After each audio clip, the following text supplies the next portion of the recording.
Okay. First of all, this is not my idea. So, if it's a bad talk, I'm not responsible. But if it's a good talk, the credit is mine.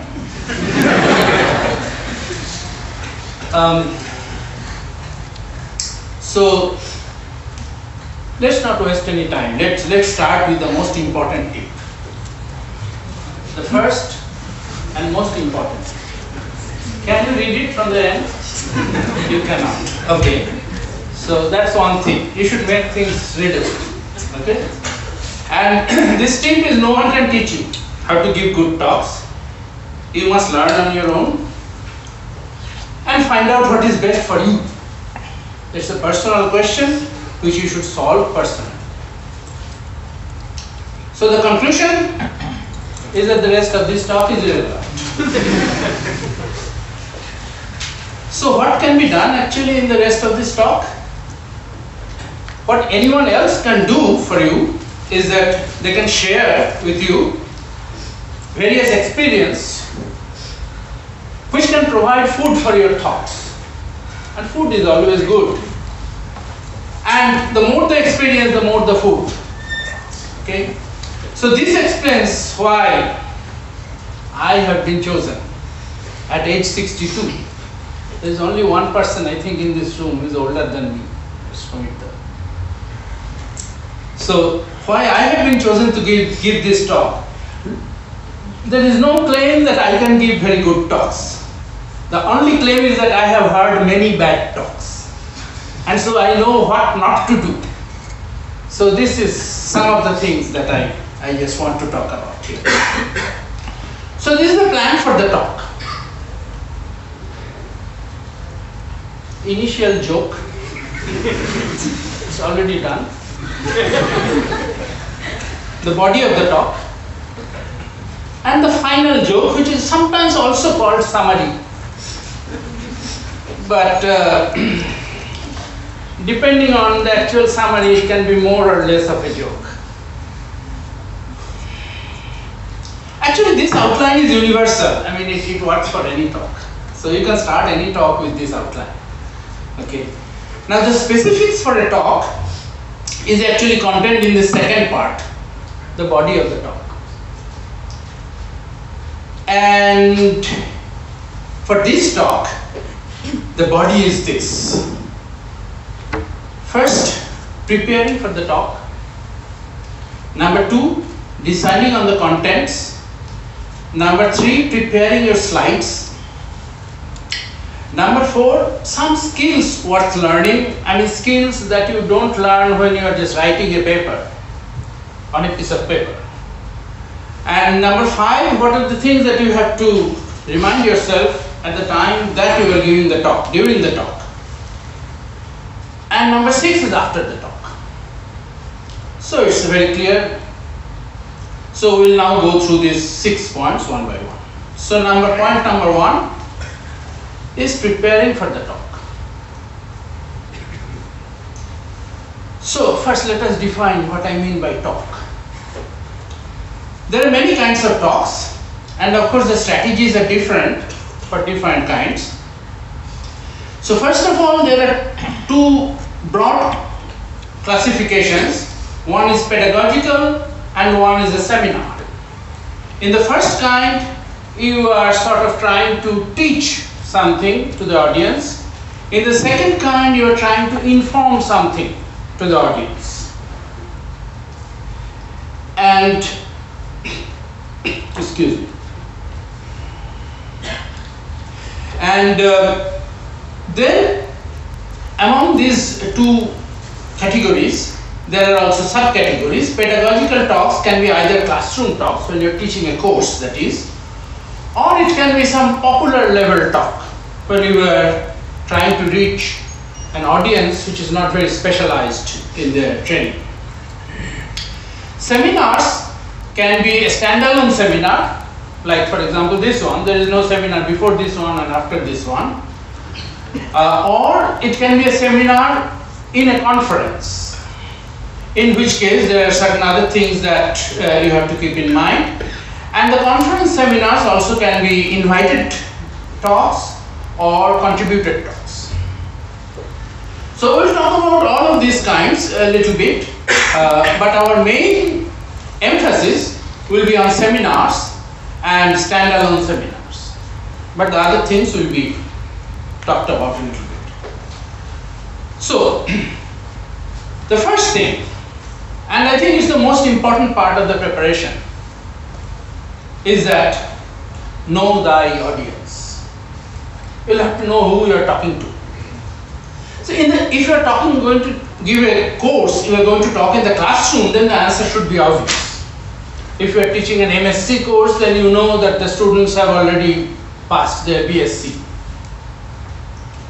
But for other kinds of talks, it is not so obvious. For example, well, in conference talks also, the answer is usually known from the announcement of the conference. If it says it's a conference on gravity and cosmology, you know that the people who will be there are specialists in gravity and cosmology. But for other kinds, it's a good idea to ask beforehand what the audience will be like. I usually send out an email like this. Number one, what will be the duration of the talk? Number two, what will be the language of the talk? I mean, this is not a question if it's a conference talk, but other kinds, or standalone seminars also, usually it's English always. But for popular talks, this can be, the answers can be different from English. And number three, which is the most important part, what will be the composition of the audience? So, and then I mentioned, for example, the approximate relative numbers of students, researchers, faculty members, science, engineering, humanities. And these classifications can vary depending on where you are going to give the talk. Okay? So it is best to give this, to pose these as questions to the organizers so that you know who we are talking to. And accordingly, you should prepare your talk. The next point is choosing the topic. So the first question is, are you presenting your work or you are reviewing some other people's work? Now for beginners, this talk is mainly for beginners. For beginners, it is advisable to present one's own work, because then no one else is supposed to know it better than the speaker. Okay? So if it's your research, you know it best. No matter what other people say, you can just shut them up by saying that, no, we have done it and this is the answer. Be very polite, but very, very, strong in your. But for an invited talk, it is best to propose a few topics and let the organizers decide. For example, just a few weeks ago, actually just last week, I gave a talk in the Scottish Church College. The founder of Scottish Church College was Alexander Duff, and they now have a Duff Memorial Lecture. So I was asked to give the Duff Memorial Lecture, and when I was asked to do so, I sent a message to the organizers saying that I am proposing 3 topics. So this is an example of how I propose. The number 1, history and mystery of calendars, and then an abstract. I will discuss the main problems of calendrical astronomy, namely the units, day, month, year, etc., etc. I haven't written the full abstract. It's another few lines long. Not very long, because then the people will not have the patience for reading it. Okay, so just 3 or 4 lines abstract. Number 2, terminologies in Indian languages. I will discuss how terminological words in science and other disciplines are created for Indian languages. Number 3, wave particle duality and modern physics. Abstract. I will discuss how the corpuscular and wave pictures of matter and energy have developed. Now, as you see, this is actually, I was sort of, I gave a lot of thought in proposing these 3 points.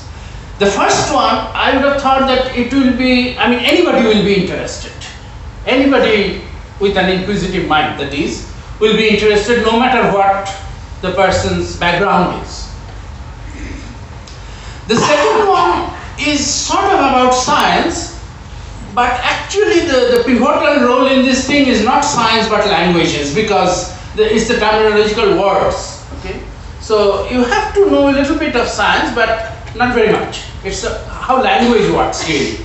And the third one is really more into physics.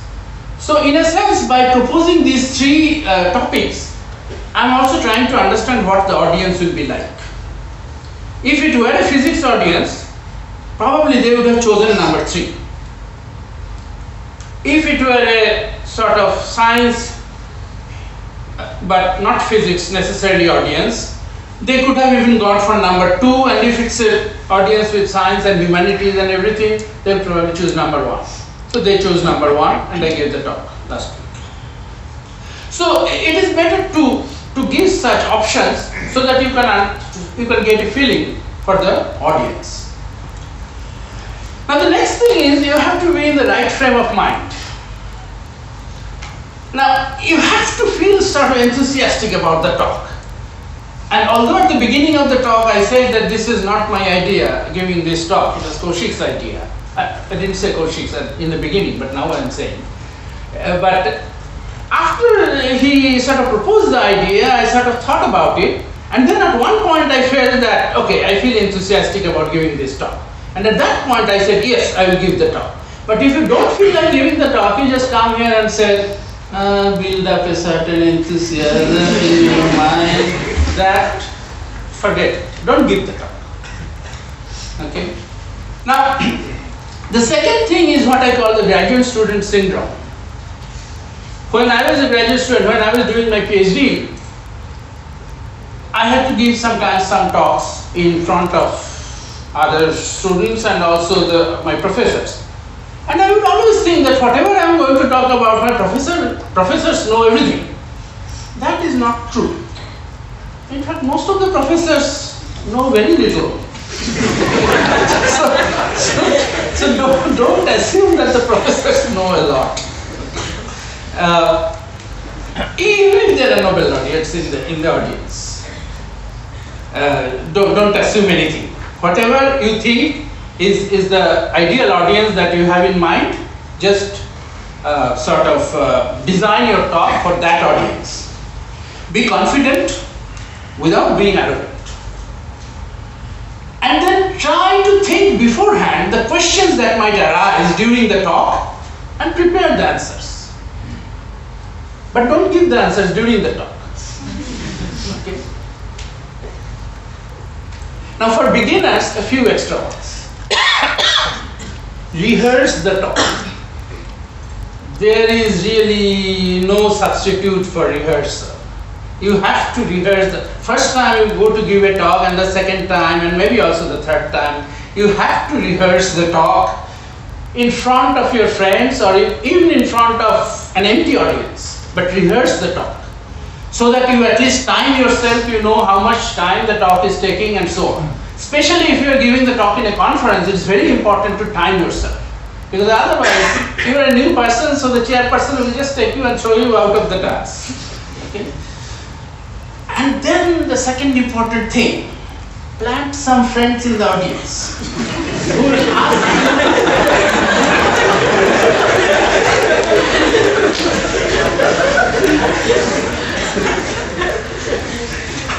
I might as well tell you, I was very good at this. So I just tell my friends, okay, whenever the questions will come, first thing you will ask this question. And then I know the answer, but don't give the answer very quickly.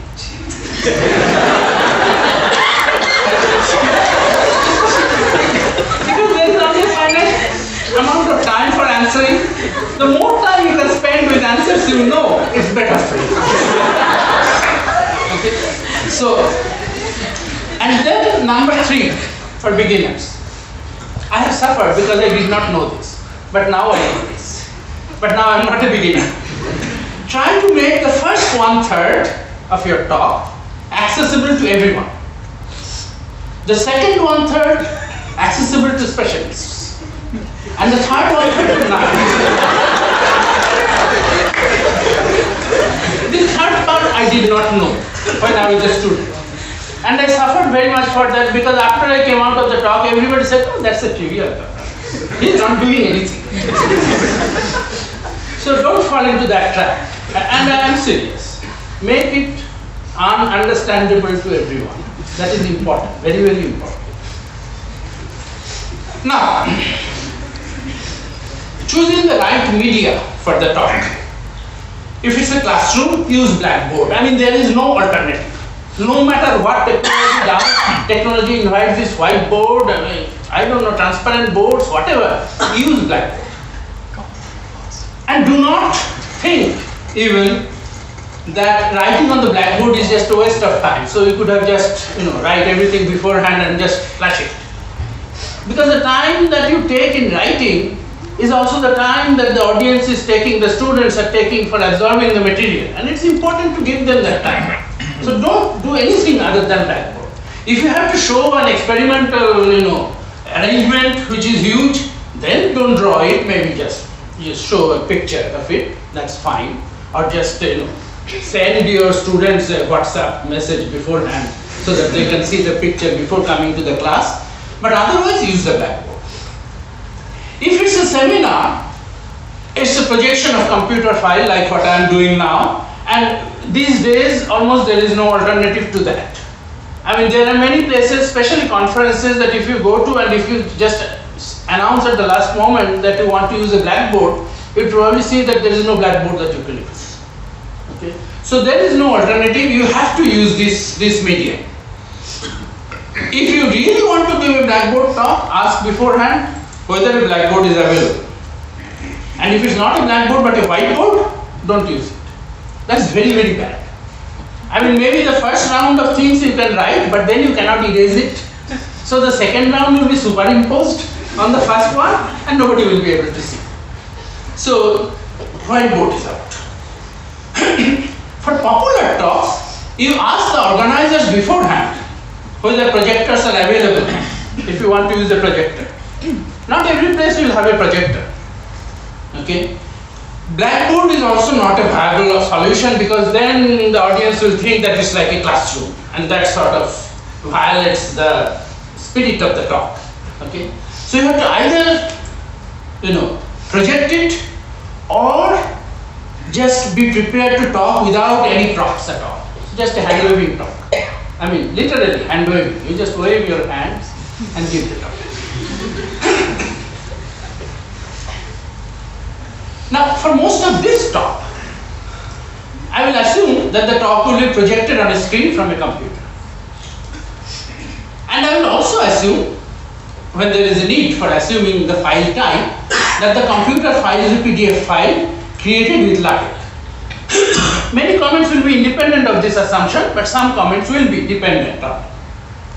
But actually, I recommend this combination because this combination, these softwares are what are called stable softwares. If you use other softwares, you will go to another place to give a talk and put your file in their computer and then you will say the fonts are completely different. Okay? Where you had a bracket, there they have a P. Okay, so you are completely at a loss. And then they have version 7, but you have version 5, so the thing cannot project. So it's a mess. So don't use these other things which I am not naming. Now we go to the second part. Deciding on the contents. Of course, this is the most important part for a talk. But you can guess that this is where I have the list to say. In other words, how do I know what you are going to talk about? Only you can decide. I can give you no hint about that part. But a few points are worth remembering. Number one, do not show long equations. You write a 4-line, 5-line, 6-line equation and flash it for 1 second. Nobody is going to digest it or even read it in that amount of time. If you have to use a long equation or you have to mention a long equation, then you use what I call is the Fermat excuse. You remember Fermat famously wrote in a margin of a notebook that I know a very nice proof of this theorem, but this margin is too small to write it down. Just say that This is a very long equation and a very illuminating equation, but this slide is too small to hold it. Just a minute. Number 2, do not flash any slide without stopping at it for some time. So some people just do it like this. This is an equation. This is an equation solution. What are you doing? Don't do this. And number 3, do not show other people's slides or pictures. Okay, so somebody has drawn something in CERN and you are just showing it to make your self-promotion. That just doesn't look good. There are exceptions to this rule. As I said, for example, if you want to show experimental results in the form of a graph or something, then you cannot create the result. So you have to use the graph. Okay? But if you want to draw a Feynman diagram, you just copy it from somebody else's paper. It just doesn't look nice. You should do it yourself. Have a personal touch. And if you have to use something from other people, always mention the source. So that's all I can say about the contents. Sorry, I cannot say anything more. I am now going to the next part, which is preparing the slides. Now, first of all, in a slide you have to choose the background. And the common mistake, the commonest mistake, is people choose a white background. And that's very, very bad. Why people make this mistake is that they're trying to emulate white paper. But these are not the same thing. A white paper doesn't emit light. It just scatters light. Whereas this screen is actually emitting light. So the light is coming to your eye and hitting your eye. Okay? So if you have a very bright screen, a lot of light falls on your eye, so your eyes get tired and then you get to sleep. You have seen that happening to me many times in recent times, and that is the reason. Now I explain it.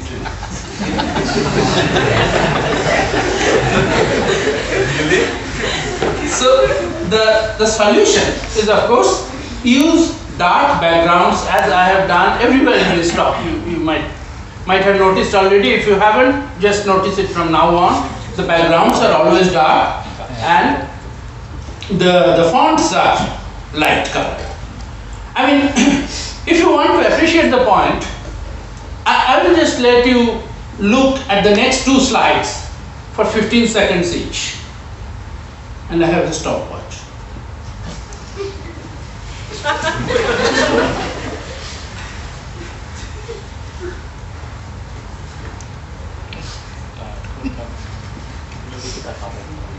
Okay, next one.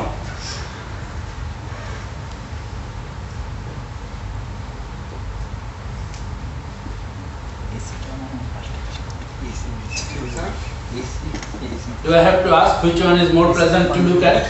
Yes. Is that in this slide, what is happening? It is as if the contribution is going towards a background other than your content.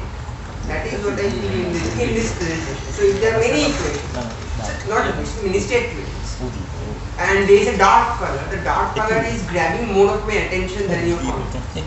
You don't take it up. Yeah, I mean, that is also the legacy of reading books.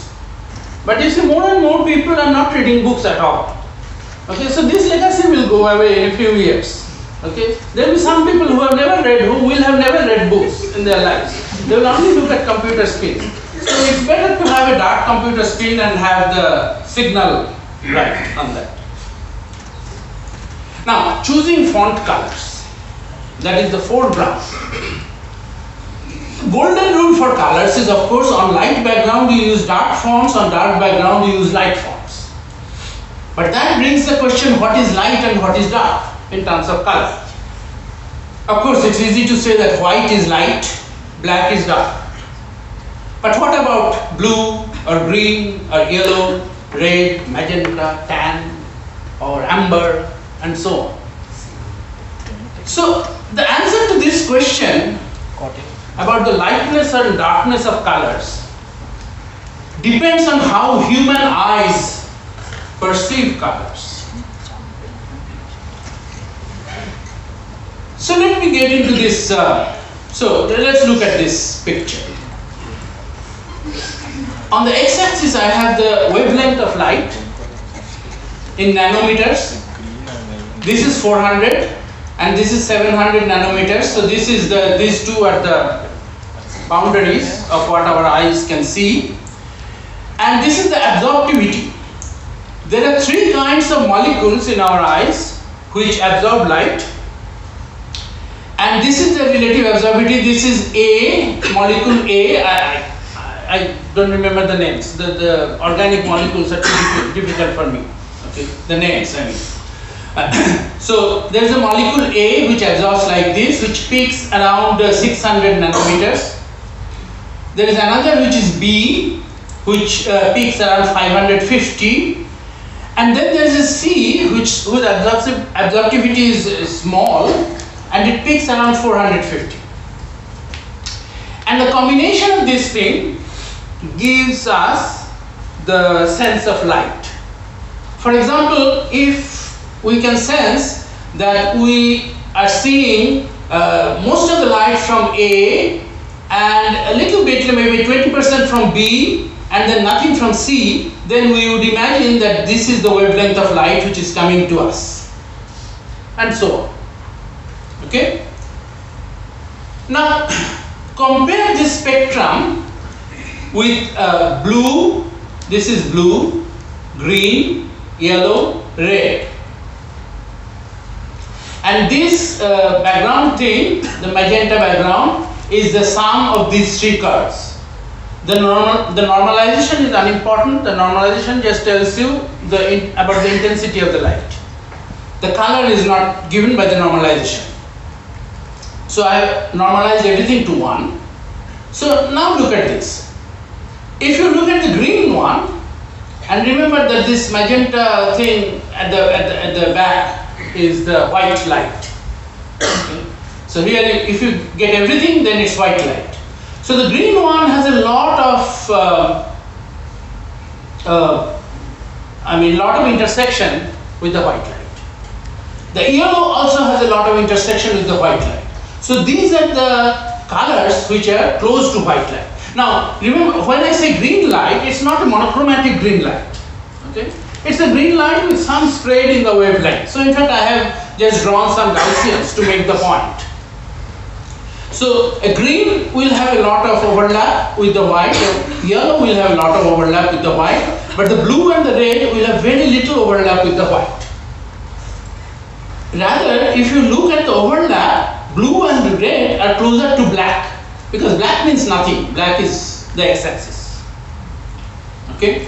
So the lesson that we learned is that green and yellow, they are close to white, so they must not be used on light backgrounds, and the red and blue are closer to black, and so they should not be used on dark backgrounds. In fact, you can see here that I have written written the word blue in blue, but you can hardly see it because it's on a, and red also, certainly you can see the green and the yellow much better than you can see the red. So based on this graph, I can't understand what you mean by overlapping with white. Okay, so it means that if you get this kind of response total in the wavelengths, then you will call it white light. White light doesn't mean that all the wavelengths are coming with the same amount, okay? White light means that you are getting this kind of a response from different wavelengths. Now the response of green is close to that. Not the same, but close. There is a lot of overlap. So it is easy to confuse green with white, or not so easy to see the green against the white. Okay, is that clear? Yeah. So, so this is about green, red, blue, yellow. What about other colors? For other colors, it's good to know the color names. How a computer identifies colors. Any color in a computer is created by mixing three colors, R, G and B, red, green and blue. So one takes just a typical thing from here one from here and one from here. 3 wavelengths. Okay. Now the amount that they mix, for example, if I want to create the sense of a let's say 600 nanometer thing, and I have a 650 or 680 nanometer red and a 550, I just mix them the amount such that it gives exactly the same ratio of A and B as 600 nanometer gives. Okay. So this is the idea. So you mix the 3 primary colors RGB in the right proportion, or their complements. The complement of red is cyan, and this is magenta, and this is yellow, and this is black. Nobody knows why black is written with K. My hypothesis is that those people are secretly using Bengali. Okay, so how the computer identify colors? Red will be called 100 in RGB units, or RGB axis if you want to say. 100, so it's red, and no green, no blue. Sometimes it is also normalized to 255, that is in hexadecimal numbers. Hexadecimal numbers, it will be FF. Hexadecimal means that there are 16 basic numbers, 1 to 15, 0 to 15. Okay, so you have the usual symbols for 1 to 9, and then A, B, C, D, E, F. So A means 10, and B means 11, etc. F means 15. So FF means this is 15 and this is 15. So 15 times the 16 plus 15, which is 255. So red will be FF 0000. So the first 2 belongs to red, the second 2 to green, the third pair to blue. So green will be 010 or 2 F's in the middle, and so on. White will be 111, everything F. Yellow will be a mixture of red and green. As you see here also, the yellow comes in between red and green. Red is here, green is here, in between there is yellow. So yellow is a mixture of red and green, so that will be FFFF. Pink, for example, if you want to make pink, then pink will be, of course, the dominant thing will be red, but it will not be really red like this, but it will be somewhat red towards the white. Okay, so in the red, the green and the blue components were 0, but now the green and blue components will not be 0, they will be somewhat, bigger than 0, and depending on how much bigger, you will get different kinds of pink, very dark pink or very light pink or whatever, and so on and so forth. You can do it the same way with the CMYK. The CMYK will be just the opposite. If RGB is 100, then CMYK will be 011. Okay, and so on. Now you see the middle one is green, and as you saw here, the green is the dominant thing. Green, yellow, this part, the absorptivity is highest. So if you see a color where the middle one is large compared to the 2 side ones, then that color will be very light. If you want to have dark colors, then you have to have the 2 side numbers have to dominate. So this is the idea.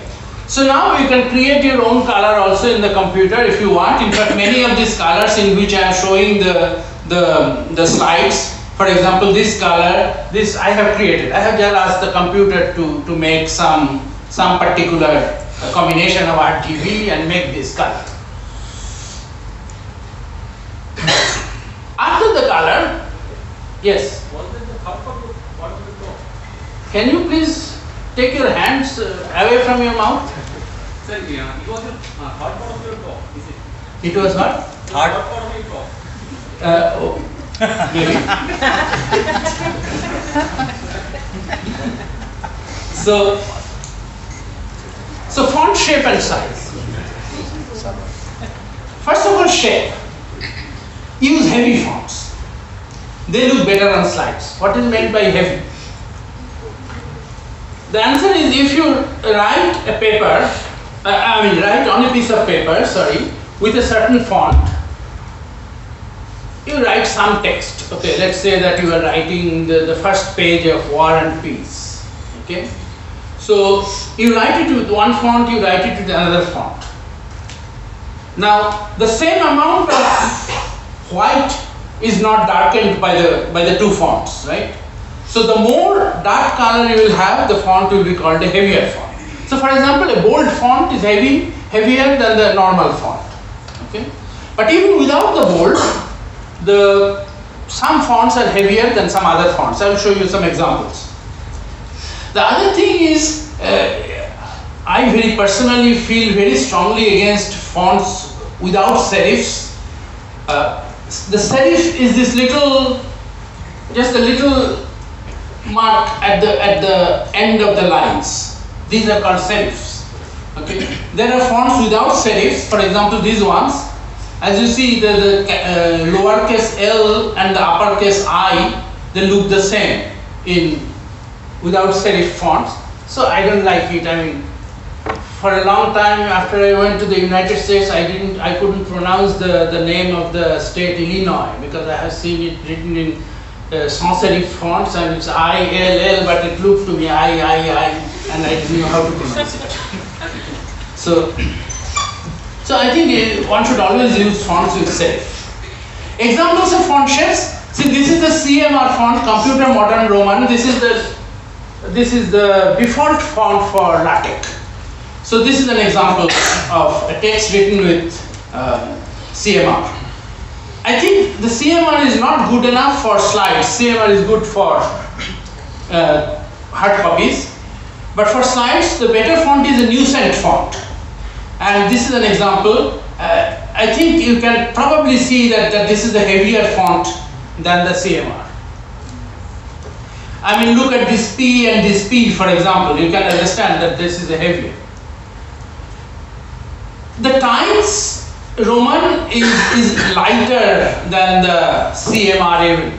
In fact, this is the reason that Donald Knuth didn't originally use Times Roman for scientific writing. He just created the CMR fonts. And this is the Helvetica, which is a sans serif font, without serif font.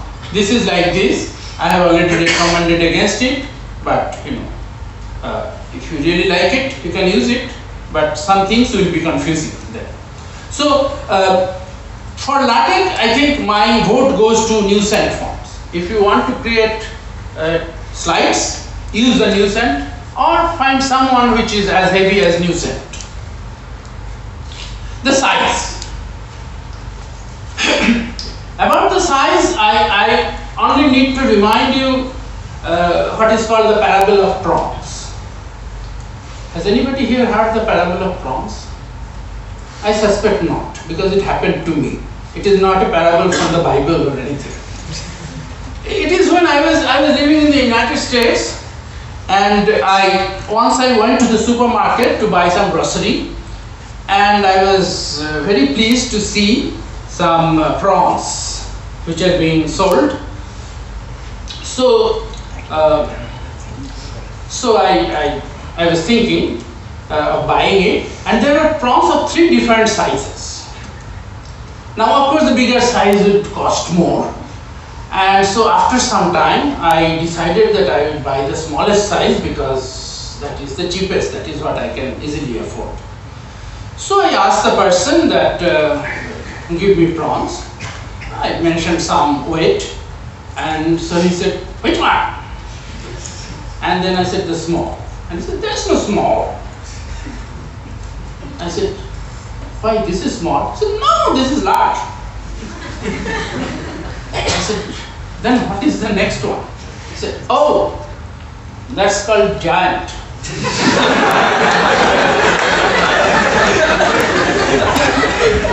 And now I thought I had come to the end of my patience. But I still asked, "Then what is the next one?" He said, "Oh, that's Colossus."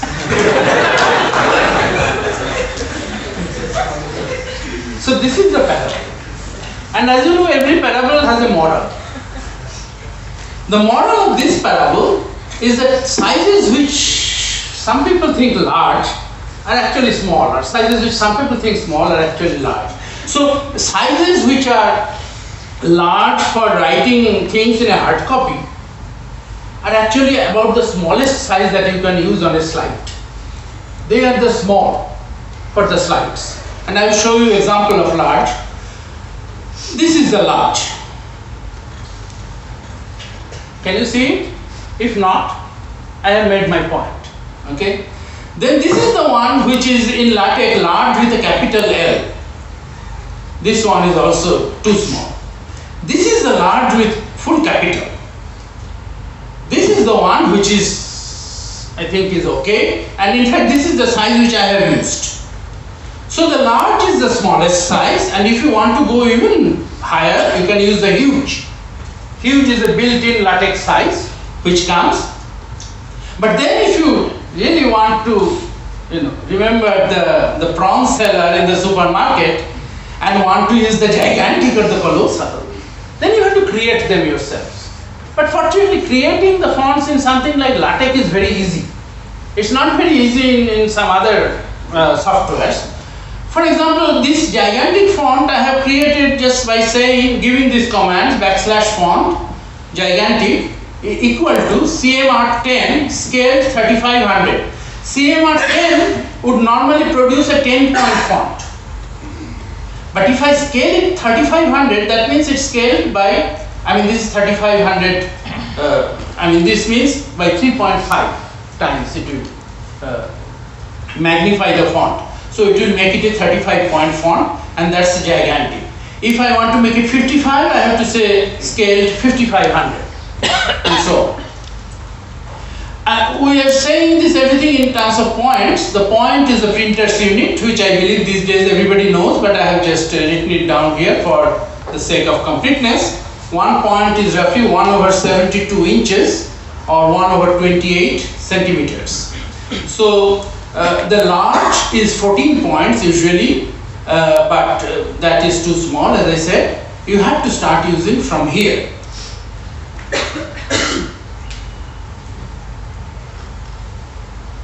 So now I go to the section which is skills worth learning.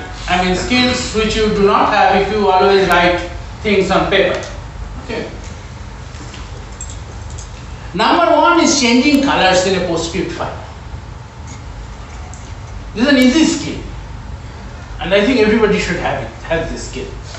For example, I showed you this picture before, and this is how the picture originally came from a GNU plot. But I have changed it to look like this, so that you can read the things here and also see the axis. How do I do it? It's actually very easy. In the PostScript file, say in LaTeX you have a \, which starts a definition or a command. In a PostScript file, it's a regular slash, the front slash, which defines a command. So in the PostScript file that was created by GNU plot, I just first of all found that when this thing is written, wavelength is nanometers, what is the color that it's using? So it says LCA set RGB color. So I know that it is using a color which is called LCA. Okay. So where is LCA? Before that in the file I found that it is defining the color LCA, which is 000. Now remember the color name, 000 means black. So it is writing in black. So what I did, I didn't change the definitions. Well, I did. I actually, instead of using LCA, I asked it to use LC5. And LC5 is 1.5, 0.5. So this is like pink that we have shown before. We have to go too far here. Anyway, so this is pink. So that is what is appearing. So always in the PostScript file you can identify where the color is set and where the color is defined. So just go ahead and change the names of the colors, and that way you will be able to produce fonts, produce pictures which you will actually be able to show on the dark background. There are also some finer points of LaTeX which I think should be kept in mind. For example, do not give equation numbers. It's useless. In the middle of the talk, you cannot say, in equation 17 we have proved. Nobody knows where equation 17 was by that time. Okay? So don't give equation numbers. Just when you are saying begin equation or begin equation array, just put a star. That will forbid the numbers. Do not also give figure numbers or table numbers for the same reason. Okay? As shown in figure 3, you cannot say in the middle of a talk. Okay? And also remember that putting a figure or a table does not really require a begin figure or a begin table command. In fact, you should not use such commands. Just include the figure, include graphics or whatever command you have. Just say that, but don't say begin figure, begin table, etc. Because these are float commands. These not only include the figure, but it actually also decides on the positioning in the figure. Okay? But actually here you don't need it to position, you want to control the position. Okay? So that's why you should not use these float commands. Do not use cross-referencing, as I just said. And if it's necessary to go back to a previous equation, just use hyperref. Hyperref create links from one place to another. So if I am here and press on the hyperref thing, it will go back to equation 3 or whatever equation you want, and then you can come back. Okay? So study the hyperref package. It's a very easy package, and you can use the hyperref if you want. Use display style to control the size of the fractions. For example, if you want to write v square over c square without the display style, it will come out like this, and it will hardly be noticeable from the back. But with display style, it will be like this, which is much better. You have to agree. Okay?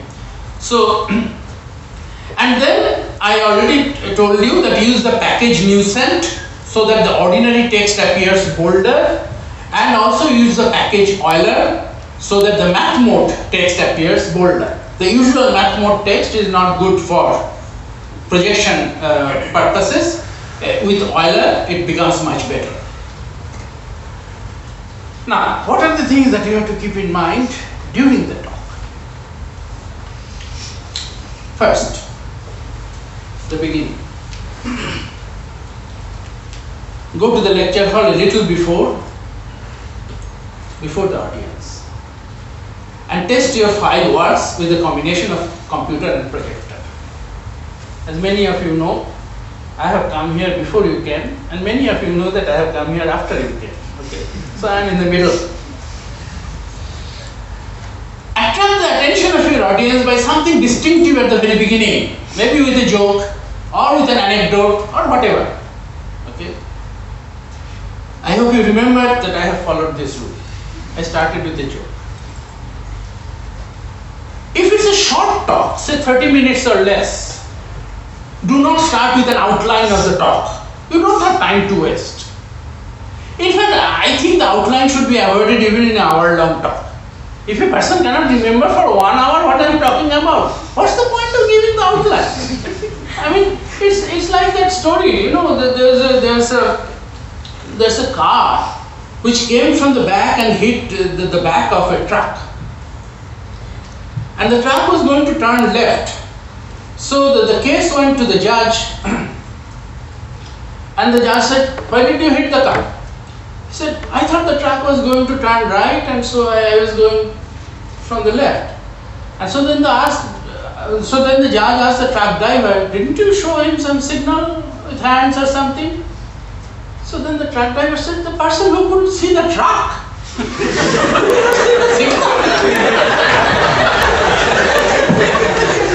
So it's like this. In 1 hour you cannot remember what you have heard. With another extra outline, the person will not remember. Forget the person. But I suspect that you remember that I have violated this rule in this talk. I have given you an outline. I am very sorry for that. I should not have. There are some audio aspects, I think, that you should remember. Never refuse a microphone. This is a very important thing. Reasons. Number 1, machoism is no good. And if you think it's a sexist comment, if it applies only to men, I can make it for women also. I guess the word will be machaism. Okay.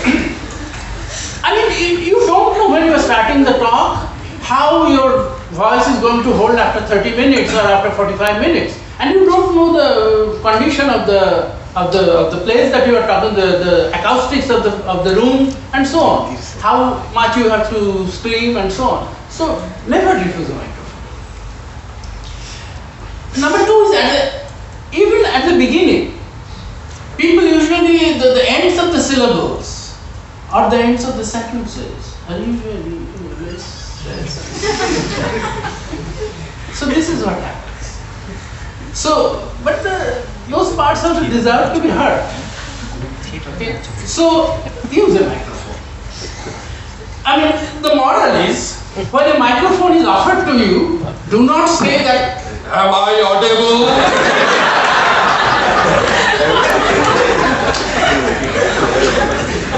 There are two reasons why you shouldn't say it.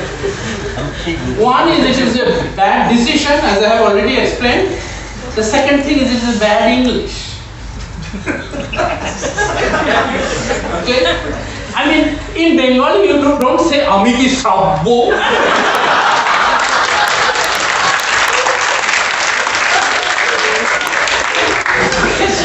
So, in Bengali you say Shunte Pachen. If you have to say in English, say, can you hear me? And if nobody answers, assume that nobody can hear you. So, whatever be the outcome, wear the microphone. Pronunciation. This is something which has to be learned. And if you have never done any oration before, it's something that you should practice. You should recite poems at home, or take some script or some nice play and just read it aloud, and so on. And listen to some people whose pronunciation is great. And I have three people in mind. One is Soumitra Chattopadhyay. Number two is Michael Douglas. And number three is Michael Caine. Not in any order. Okay. Those three, to me, absolute beautiful pronunciation. I remember one day I bought a CD. This was the time of CDs. I bought a CD of the movie Arunne Dinrati from just roadside in Esplanade. And the CD must have been damaged. So when I came home and put it on our CD player, we could see the picture, but all the sound was like, it was like this.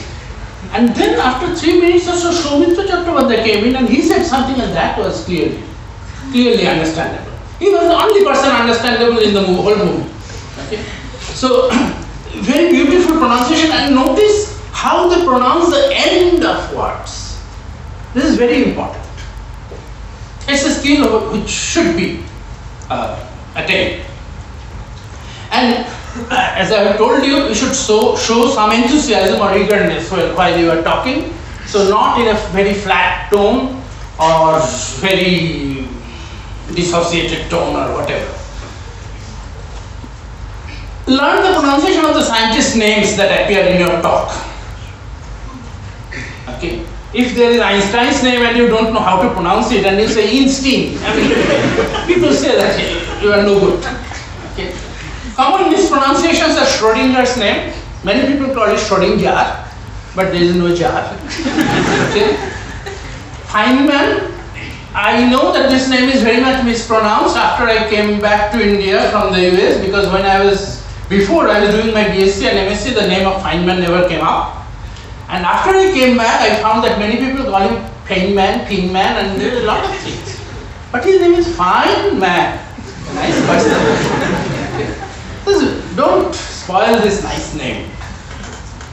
Richie, many people call it Ricky. That's completely ununderstandable. Okay? And remember that these days, I mean, you can just learn the pronunciation from the internet also. So just go to the Wikipedia and hit the button. And if there is a name of a Japanese scientist, don't say that these Japanese scientists are true. They have a name.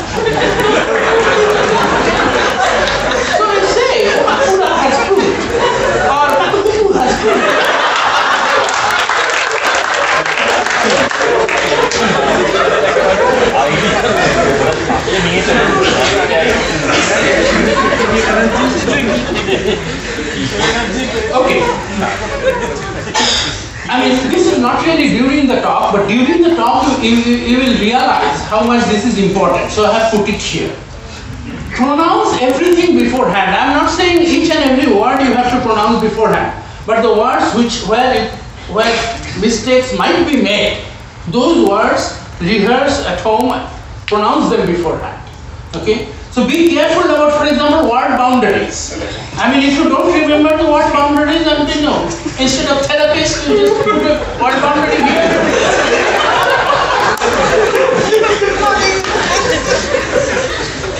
And now I am also giving an explanation for changing the title of the talk. Remember what was the title of the talk? Tips for giving good talks. It's not tips for giving good talks. I'm not asking for forgiveness or giving forgiveness.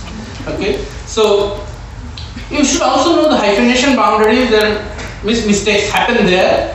Instead of saying I resent your article, if you forget about the hyphen and write I resent your article, you're going to create enemies. Do not stumble on long or unusual words or names copied from somewhere else. This is a common mistake. People just copy things from wherever and then they come to the thing and say, oh, by the God.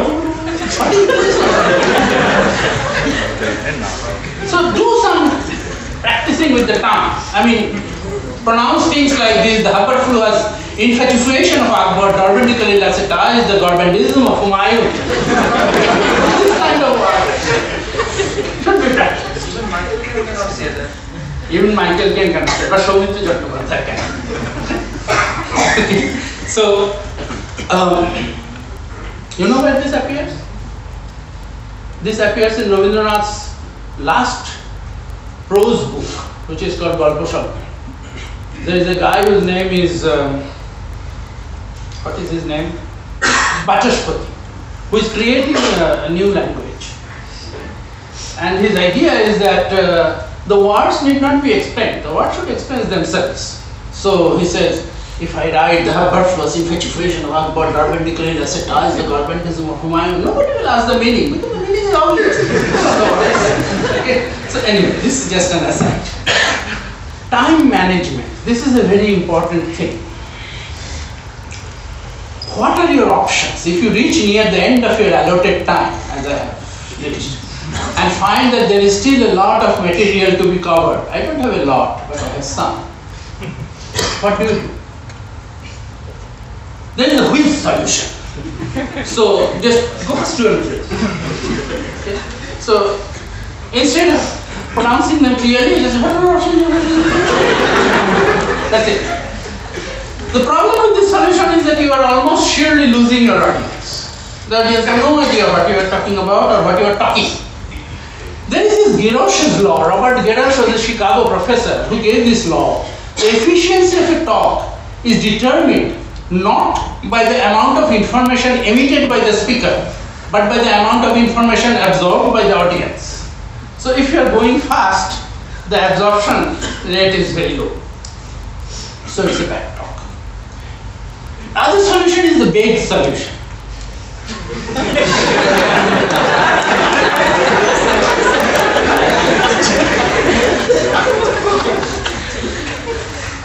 This is the best solution when you are giving an isolated seminar. But if you are talking in a conference, this is absolutely forbidden because then you are eating up other people's time.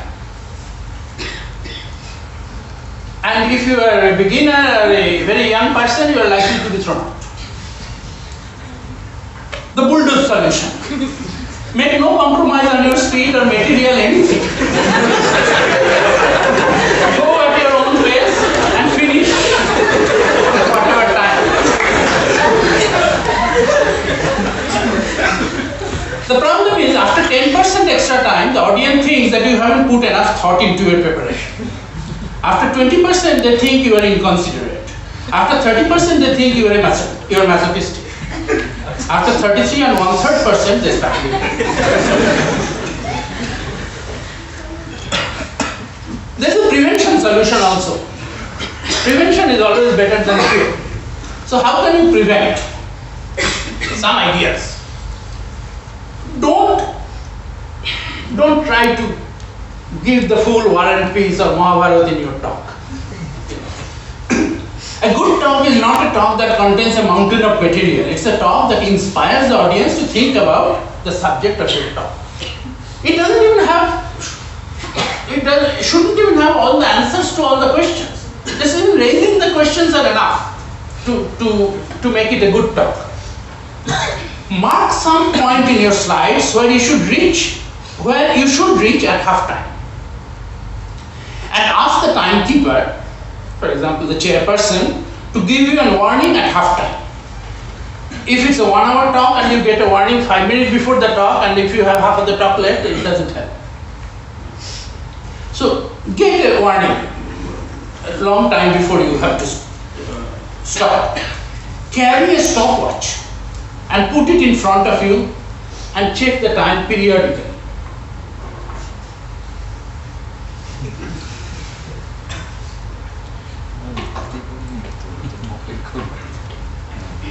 If you encounter a question during your talk and feel that the answer will jeopardize your time plan, say that you will answer it at the end of your talk. And if there are too many questions during the talk, stop all of them by saying that again, I will answer everything after the talk.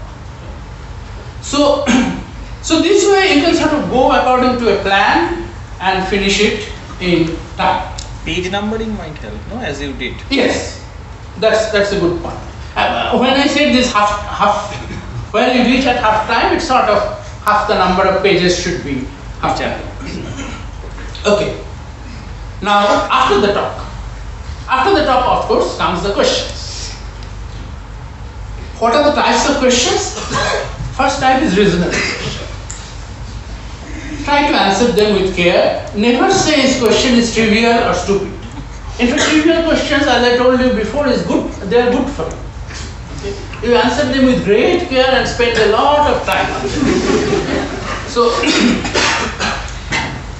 second is irrelevant questions. The most common is specifically on popular level talk. So, do you believe that God exists? No matter what you are talking about. This is, you are going to come. This question is going to come. Then there is something called, what I call Salam's problem. It is in Salam's Nobel lecture. Salam says that Rudolf Peierls asked him a question during his PhD examination. And Salam later in his Nobel lecture he says, I had then felt somewhat uncomfortable at Peierls. I mean, if you know Salam, this is one way of saying that I felt well disgusted about the question. Okay? At Peierls, asking for a PhD viva, a question of which he himself said he did not know the answer. So you can guess, the person who is asking doesn't know the answer also. Okay? But he is just trying to test you, or trying to show that he or she is very knowledgeable about the subject. There are ways to deal with these things. Then there are very long questions. Usually they come from people who want to give a talk at the cost of your talk. So just stop them in the middle by saying, I understand that's the point you are making. And then let me answer it. And then start giving the answer. Don't let them finish because they'll never finish. And then there are multiple questions. Try to avoid getting into them. These are dangerous. If you see them coming, just announce that you would rather have one question at a time. If they arrive before you suspect, just wait till the end, give the answer to the last question and then say, I have forgotten the others. So, now how to tackle questions? Of course, if it's a reasonable question and you are supposed to know the answer, just answer it honestly. But know that there will be unreasonable questions. So be prepared with some answers that work even if you don't understand the question. For example, the jargon answer. Question. In your opinion, what is the reason that the common people know so little about politics and are not interested to know more? So you think about it and say, I think the main reason is their ignorance and apathy.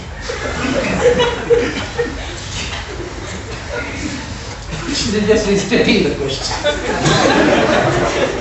But you have to restate it with More. Impressive words. Number 2, the hazed answer. Question: can you please elaborate on your solution of the XYZ problem? Answer: you see, the deeper problem is undoubtedly very difficult. What we have attempted here is just a toy solution. And of course it works, and it works well. But then of course other reviews are welcome. And hopefully we'll be able to reach a conclusion in the end. So it says nothing.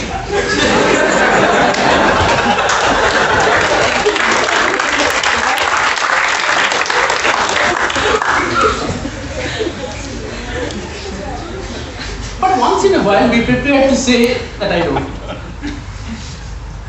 Nothing wrong with that. Ignorance may not be a bliss everywhere, but it is never a crime. So if you think that there is a reasonable question and you don't know the answer, then you don't know. I think people will respect you for that. Well, income tax department, the last one.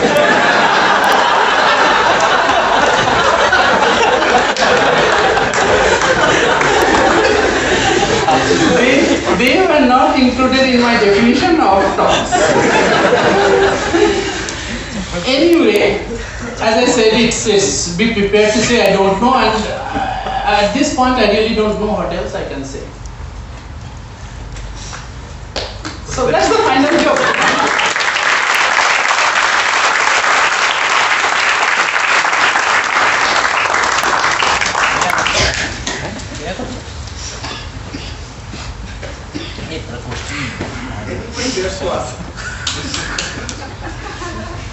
What?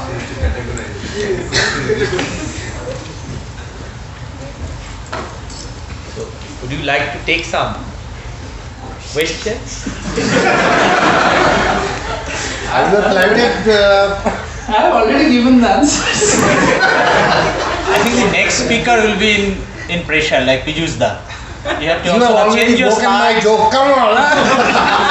I didn't hear what you said. Huh? No, I said now that you are giving a suggestion about how the slide should be made, Piyush Da will be in trouble because he has already prepared his slide. Now he has to change. Change the background, the foreground, and all these things. Good that your talk was not yesterday. We went to an important mission yesterday night, Yeah. and Piyush would have been absent. We wanted him. I won't go after go. You would have spent the time to very Anyway. rehyphenate. You have Do you a have any plan to give like how to be a good audience in a science conference like this? How to give a good talk?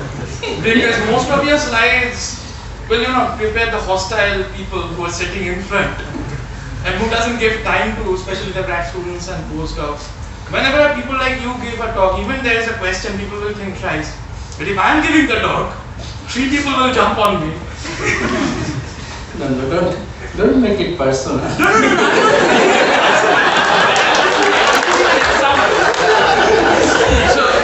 you can give a talk to the audience, don't be a hostile audience. I'll think about it.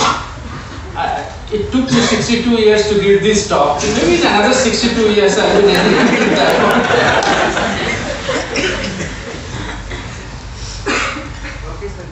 So you also mentioned one question, but you failed to answer. You probably forgot to answer it. That is, how to deal with people who are asking you questions that practically they are trying to harass you. I'm very frankly. Suppose somebody tries to harass you, but by making some easy thing quite difficult. Number 2, by asking questions, they do not know the answer. So how to deal with it? Yeah, I mean, these are the things that I will say. Hey, what is the second point? No, you said multiple.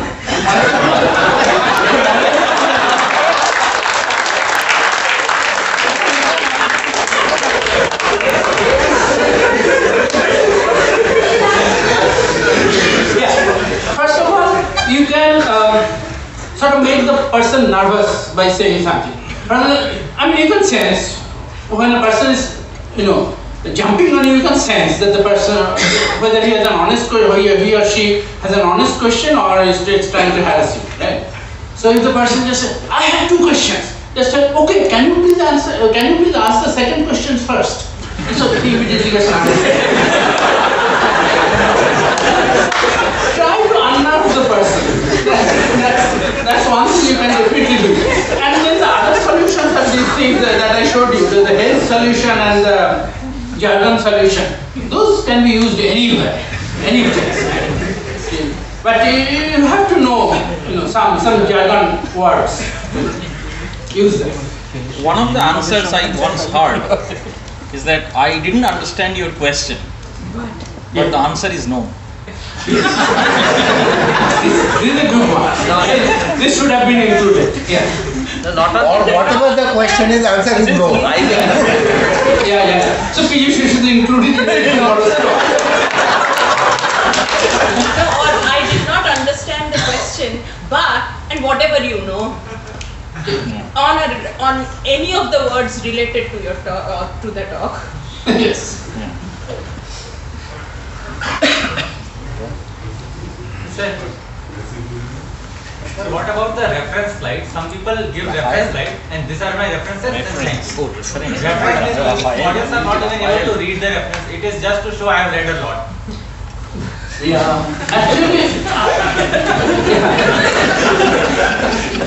Actually, I have never had that problem because I read very little. But then, yes, I know there are some people who read. I really don't like giving references in talks.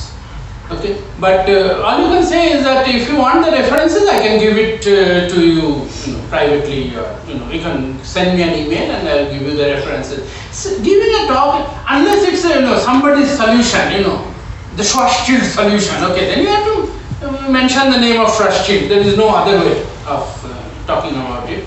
So if it's already this guy Maldacena's conjecture. Okay. So these things, in a sense, that the name is sort of giving reference. There you have to do it. Otherwise, there is no point. So basically, so one problem what we feel like a new faculty. So when you are starting the lab, then definitely you are exploring 2 or 3 things together. Now, if it is a 40 minutes or 1 hour talk, the one question we all, personally I ask, like, how many story in a talk audience can actually absorb?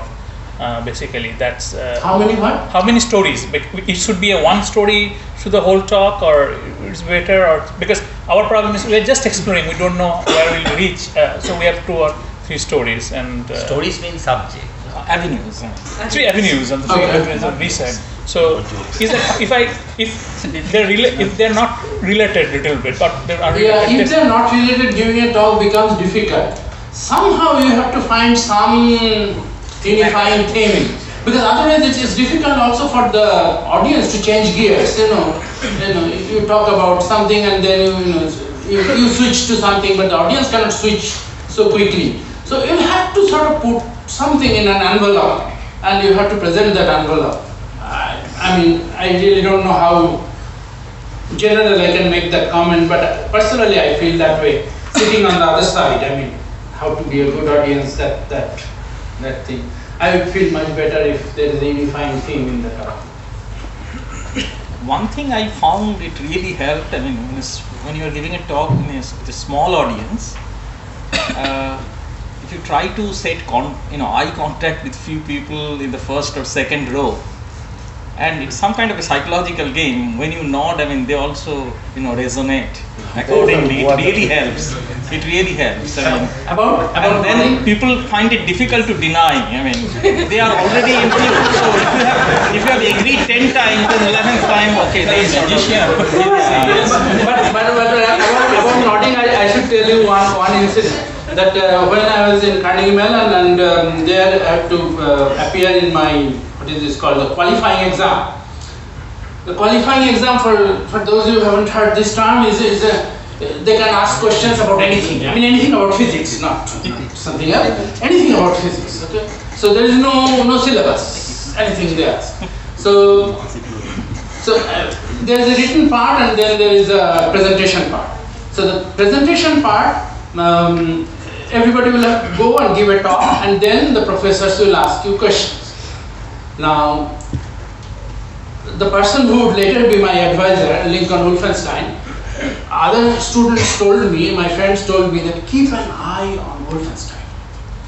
Okay, so and I actually did that. Somebody asked me a question, so I start answering very slowly, and then I would look at Wolfenstein, and if Wolfenstein is doing,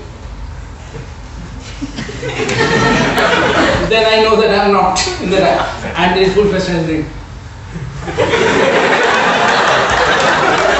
Then continue. So it worked very well. So yeah. So you have to have a standard candy. You have to have a standard candy. But Gautam, I should also tell you that the reverse policy is also advocated many times. Not to look at anybody, but look at just about half a meter above the last person in the. That is when you are giving some kind of a review talk or a popular talk or something, but when you are trying to sell your ideas, try eye contact. Eye contact helps, only the small audience. No, but then the main problem comes for the beginners. For them, when they see a full audience, most of the beginners get nervous. That it's such a, so many people. If you are not, if you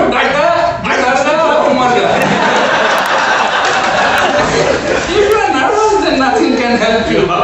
The whole point is so that you don't get nervous. But sometimes the eye contact can be quite distracting too. Depends on who is sitting there.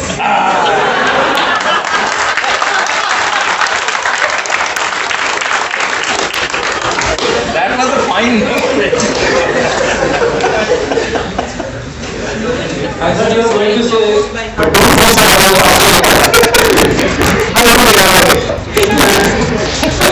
don't